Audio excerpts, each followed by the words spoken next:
Well, we still continue focusing on the chief story for today. One of the chief stories, the passing away of Prince Mangosuthu Buthelezi, an elder of the nations, many would say. And more dignitaries are expected to visit the family of the former Prime Minister of the Zulu Kingdom. The IFP founding president and traditional AmaZulu Prime Minister will be buried this Friday. Now, the 95-year-old is being remembered for his role in politics as well as the pivotal role that he played in the Zulu nation. We do have our senior reporter, Siphamandla Goge, who joins us this morning from Ulundi.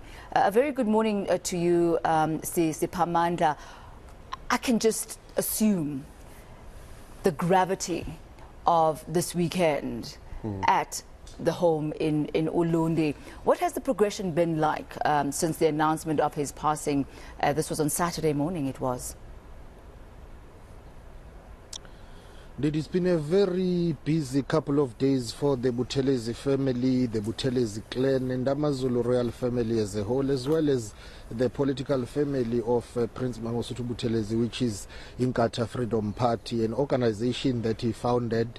They have been trickling in, coming here to Wapindangene to pay their last respects. It looks relatively quiet this morning, but let me tell you and our viewers that within 2 hours from now, you will see a number of people coming here to pay their last respects. They are still giving family some time. It's still early. They still need to wake up and have family meetings because they are ongoing meetings. You will never say there is a scheduled meeting to plan for the funeral service of the late Prince of Wapindangene. So now and again, family members will have urgent meetings to discuss logistics. It's going to be one of the biggest funeral services that the country would have ever seen, and we expect that thousands of people, IFP members, will flock to Ulundi on Friday when the Prince of Wapindangene is being laid to rest.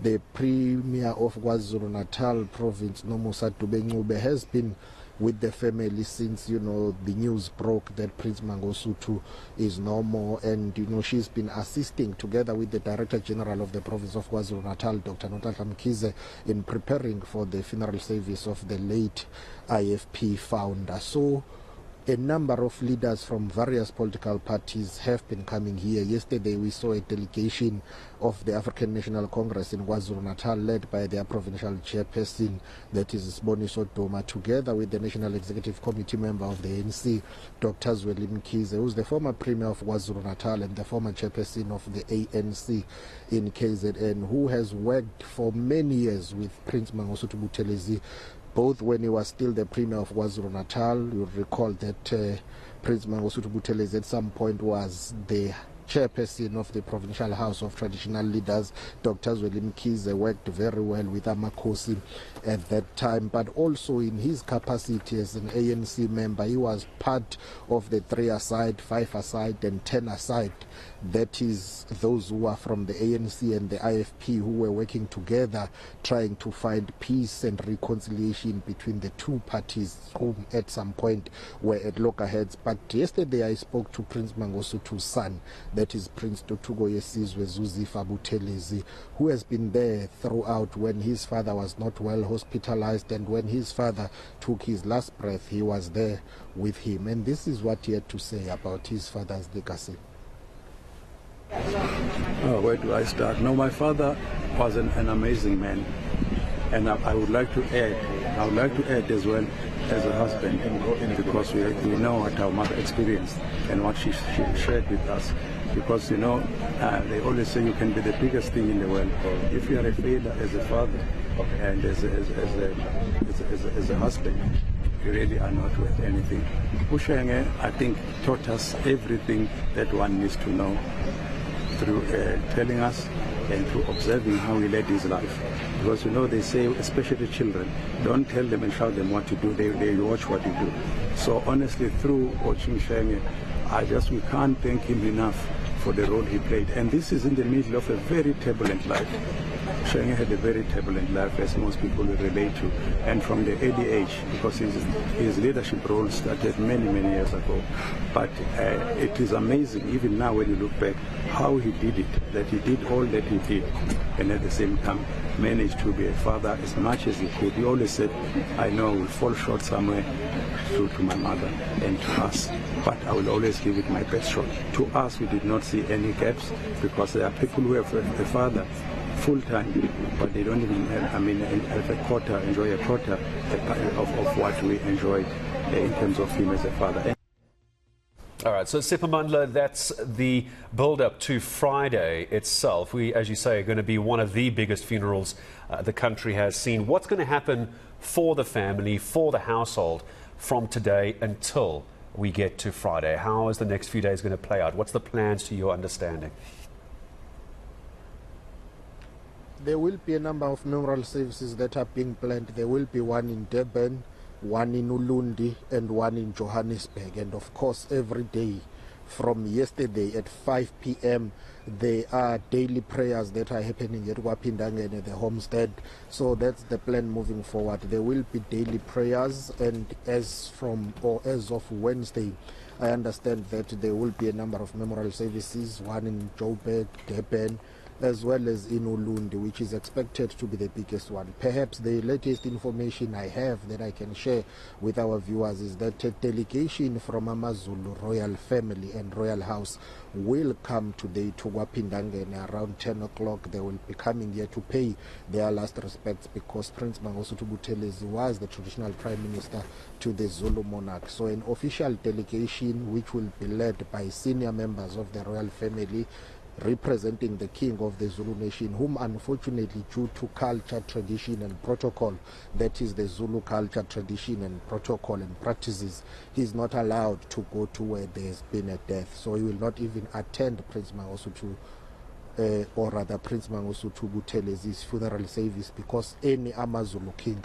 does not attend any funeral, including of his own children, his own family members. So terms of protocol, AmaZulu king can only send a delegation. He was formally briefed by the members of the Buthelezi family and clan that his traditional prime minister has departed, so therefore a delegation will be coming here to pay their last respects. But also a number of Amakosi from across KwaZulu-Natal will be coming here today to pay their last respects to one of their own, because Prince Mangosuthu Buthelezi was Inkosi of the Buthelezi clan, but also the traditional prime minister to the Zulu monarch. He was the go-to person, the gap, the communicator between the king and the traditional leaders in the province. He was the official spokesperson in terms of matters that the king wanted to address with Amakosi and his subjects. So it will not be surprising to see a number of Amakosi coming to Wapindangen today. Take a listen to what Dr. Zweli Mkhize had to say. Dr. Zweli Mkhize is the former Premier of KwaZulu-Natal, who has worked for a very long time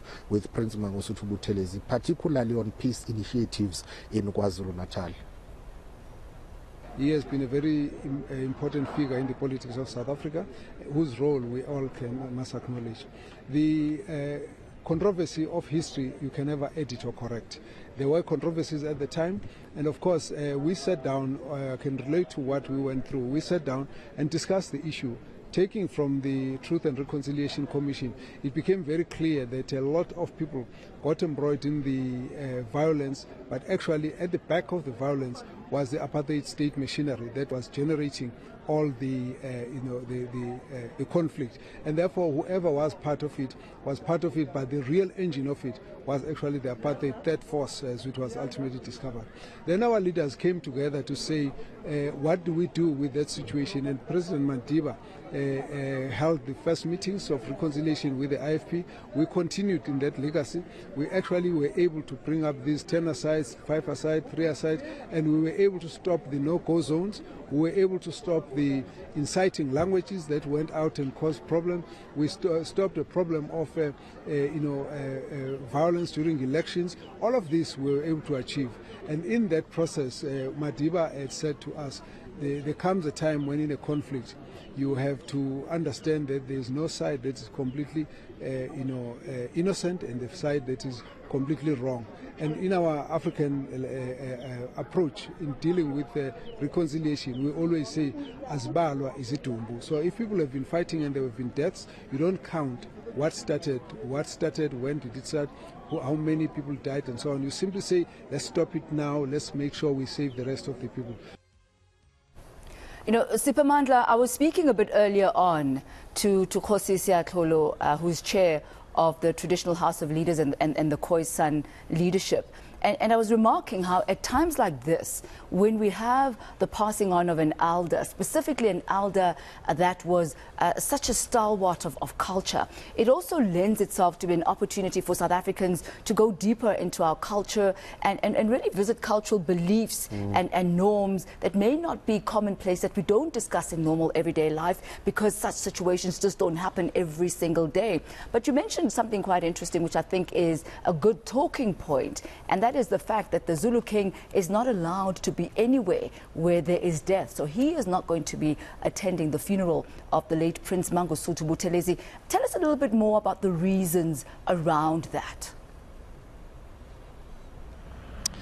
It is believed in the Zulu culture that the king should be quote-unquote pure. I'm not sure whether that's the correct term to use, but if there has been a death that has been reported, it's believed that there is a dark cloud within the family, the clan and the nation. So for the king to go to where there's been a death, it would mean that every day he would need to be cleansed. So therefore the best way to protect him, to keep him pure, is for him not to get anywhere to where there's been a death. That's why you would find that even the late AmaZulu King Goodwill Zwelithini Kabheka Zulu never attended any funeral. There is a saying in the Zulu royal family that the day and the minute you become king, you in a way die.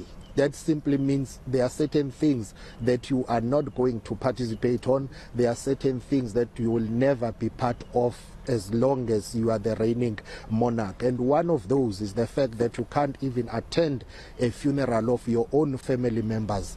King Zwelithini was at pains when his son, that is Prince Lethukuthula, died in Johannesburg. Unfortunately, he couldn't attend the funeral. That was not the first funeral of his son that he couldn't attend. If my memory serves me well, there was also Prince Mabuto who passed away, that the king, the late king, couldn't attend his funeral. Family members, brothers, sisters, aunts, uncles, and just all family members who pass away, AmaZulu King does not go to any funeral of them up until he himself departs. That's simply because it's designed to protect him, to keep him pure. That's why even if there is a death in the royal family, the king will leave that palace where that death has been reported. He will go to another palace up until the funeral is over. There has been a cleansing ceremony, and then he will return back to that palace where that death took place. Hence, in the Zulu royal family, they also do not bury inside, the palaces. There is a royal gravesite, Kwadla Mahlahla, one of the palaces, which is a dedicated royal gravesite. That's where they bury, because it's believed that other palaces should be kept just free. There shouldn't be any grave there. That's why there is a complication with Wakangela Mankengane Royal Palace, because the late Queen Regent, that is Queen Mantombi, was buried at Wakangela Mankengane Royal Palace, which makes it not conducive for the king to live there. He will go there to visit, but he will never live there permanently. And I guess, Siphamandla, these are the kind of controversial decisions, the last one that you pointed to, that will really leave a gap. Now that Prince Mangosuthu Buthelezi is no longer there, who is going to be the next Prime Minister, who's going to be advising, and what type of relationship is he going to have with the reigning monarch? But clearly, from what you're saying, it's issues of spiritual significance and spiritual purity that are at the forefront of decisions such as those. Thank you so much, Siphamandla. Siphamandla, we'll continue touching base with you throughout the course of today as mourners will continue to flock to the house, Ulundi. I didn't know that the Zulu king couldn't attend a funeral. I must be honest, I learned that for the first time this morning. Maybe you did as well. Siphamandla and our team going to stay on that for us throughout today and in the build-up to the burial on Friday.